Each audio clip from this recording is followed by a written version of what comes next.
అందరికి నమస్కారం అండి. రాత్రి పడిన వర్షానికి మా కొండవీడు వాగు పొంగింది. ఒకసారి చూడండి, మీరుతో చూడండి. ఎవరైనా కానీ మీరు తాడికొండ నుంచి అమరావతి వెళ్ళాలనుకున్న వాళ్ళు దయచేసి తాడికొండ రూట్లో రావద్దండి. ఎంత పెద్ద వాగు పొంగింది, కొండవీడు వాగు అంటారు. దయచేసి తాడికొండ నుంచి ఇటు వెళ్ళే వాళ్ళు కానీ దయచేసి ఇటు రావద్దని నేను కోరుకుంటానండి. పరిస్థితి చాలా దారుణంగా ఉంది.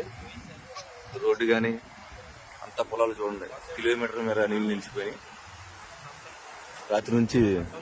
రాత్రి పడిన వర్షానికి కొండవీడు వాగు ఫుల్గా పొంగుతుంది.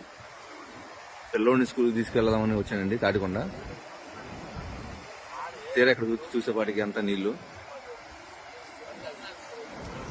మీరు అమరావతి ప్రయాణం కానీ తుళ్ళూరు కానీ వెళ్ళేటప్పుడు వెళ్ళే వాళ్ళు దయచేసి తాడికొండ రూట్లో రావద్దని నేను కోరుకుంటానండి.